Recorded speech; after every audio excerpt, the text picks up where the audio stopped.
हर निवेश का प्रतिफल हमारे नौजवानों को रोजगार के रूप में हम सबको प्राप्त हो रहा है। आज प्रदेश के अंदर हर एक क्षेत्र में खुशहाली लाने का प्रयास हो रहा है और उस खुशहाली के माहौल में भाइयों बहनों, जब उत्तर प्रदेश विकास की एक नई रफ्तार को पकड़ रहा था, उसी समय कोरोना जैसी महामारी ने पूरी दुनिया को घेरा। कोरोना महामारी के कारण दुनिया के अंदर लाखों की संख्या में मौतें हुई। हर मौत हमारे लिए दुखद है, लेकिन भाइयों बहनों, प्रधानमंत्री मोदी जी के नेतृत्व में कोरोना प्रबंधन का बेहतर प्रयास किया गया। जीवन को भी और जीविका को भी बचाने का प्रयास हुआ और सबके बावजूद प्रयास किया गया कि फ्री में टेस्ट हो, फ्री में उपचार हो, हर व्यक्ति को फ्री में वैक्सीन भी मिले। कितने लोगों ने वैक्सीन ले ली है? सीतापुर में, सेवता में कितने लोगों ने वैक्सीन ली है? सड़क के इस पार आप सबको बहुत बहुत धन्यवाद, आपका अभिनंदन। भाइयों बहनों, ये वैक्सीन कोरोना के खिलाफ देश की लड़ाई का प्रतीक है। कोरोना की तीसरी वेव कब आई, कब चली गई, कोई पता नहीं।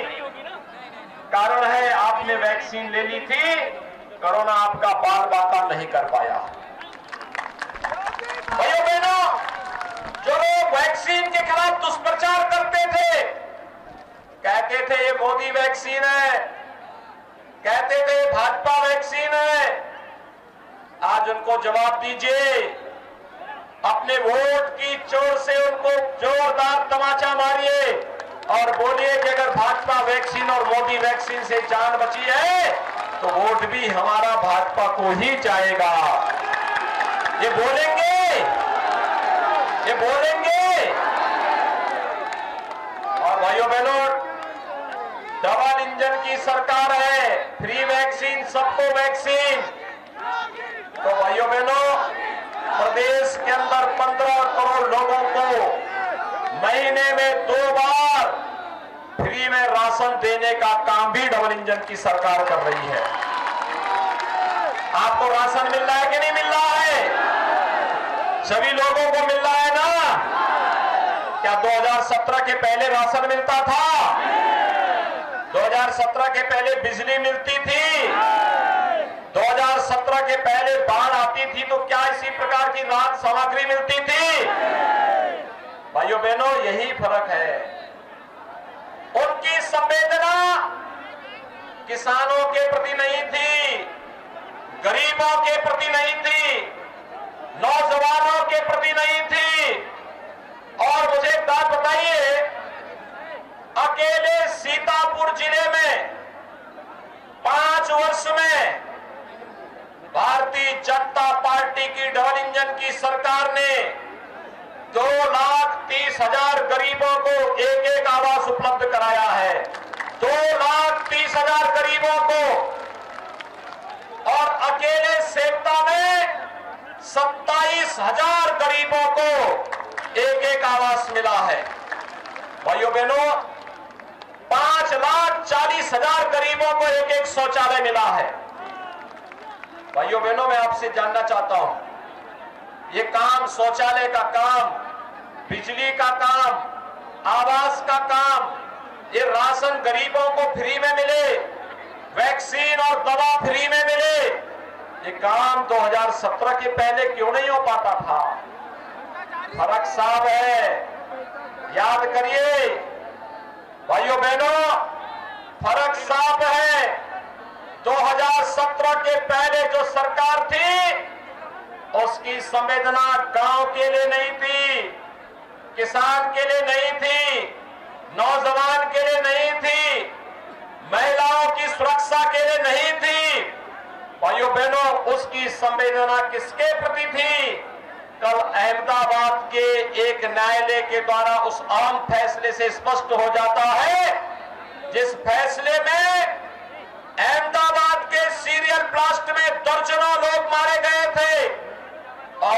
जो आतंकवादी उस घटना को अंजाम देने वाले थे, उसमें से कुछ उत्तर प्रदेश के भी थे। उत्तर प्रदेश के आतंकवादियों में से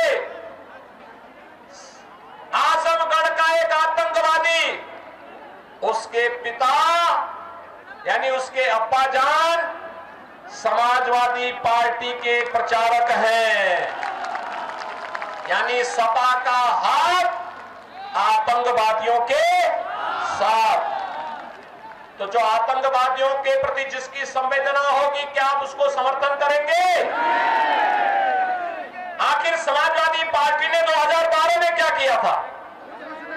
जब आई थी, उसने आतंकवादियों के खिलाफ दायर मुकदमों को वापस लेने का प्रयास किया था। श्री राम जन्मभूमि पर आतंकी हमला करने वाले, संकट मोचन मंदिर पर आतंकी हमला करने वाले, लखनऊ, अयोध्या और वाराणसी की कचहरियों पर आतंकी हमला करने वाले, बरेली और बिजनौर में आतंकी घटनाओं को अंजाम देने वाले, गोरखपुर और कानपुर में सीरियल ब्लास्ट करने वाले जितने आतंकवादी थे, इन सभी के मुकदमों को वापस लेने का कुत्सित प्रयास समाजवादी पार्टी की तत्कालीन सरकार ने किया था। भाइयों बहनों, उनकी संवेदना आतंकवादियों के प्रति, लेकिन जब हमारी सरकार आई, हमने पहला फैसला किया था 86 लाख किसानों का 36,000 करोड़ रुपए के कर्ज माफी का। हमारी संवेदना अन्नदाता किसानों के प्रति थी, हमारी संवेदना नौजवानों के प्रति थी, हमारी संवेदना अपनी बेटियों की सुरक्षा के लिए थी, माताओं की सुरक्षा के लिए थी। और यही कारण है कि आज प्रदेश की हर माता, हर बहन पार्टी लाइन से ऊपर उठकर, जाति, मत और मजहब की लाइन से ऊपर उठ करके भारतीय जनता पार्टी के कमल के चुनाव चिन्ह पर भारी संख्या में मतदान कर रही है। प्रथम 2 चरण के मतदान ने साबित कर दिया है, भारतीय जनता पार्टी प्रचंड बहुमत की सरकार बनाने वाली है, प्रचंड बहुमत की सरकार बना रही है। और भाइयों बहनों, प्रचंड बहुमत की सरकार ही मजबूत सरकार होती है। मजबूत सरकार का मतलब विकास की योजनाओं को लेकर के आने वाली, विकास के कार्यों को मजबूती के साथ करने वाली। मजबूत सरकार का मतलब जिसके एक हाथ में विकास की छड़ी हो, लेकिन दूसरे हाथ पर माफियाओं की छाती पर चढ़ाने के बुलडोजर का स्टीयरिंग भी हो। ये दोनों जब एक साथ चलेंगे तो विकास एक नई ऊंचाइयों तक पहुंचता हुआ दिखाई देगा।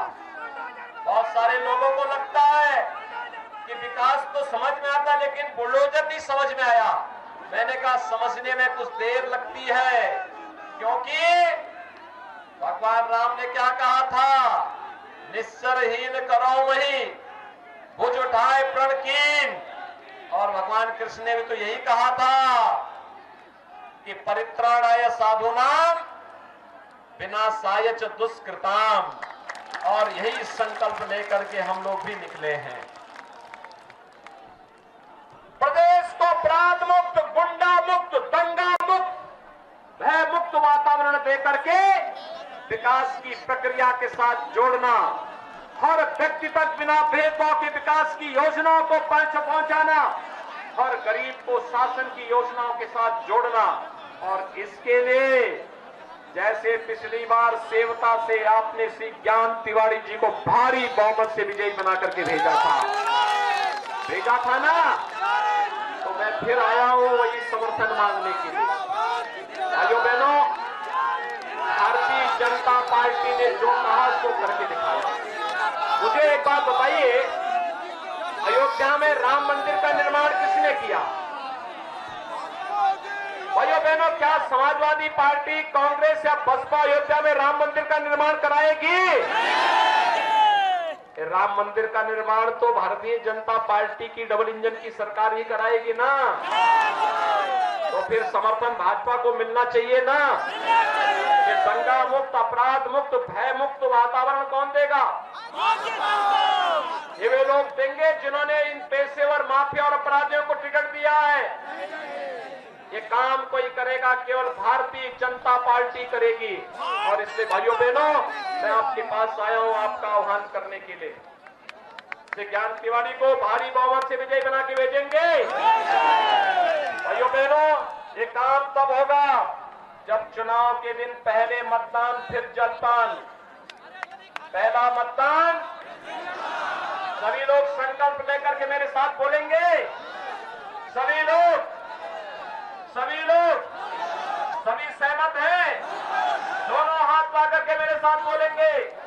दोनों हाथ ला करके भारत माता की, भारत माता की, भारत माता की।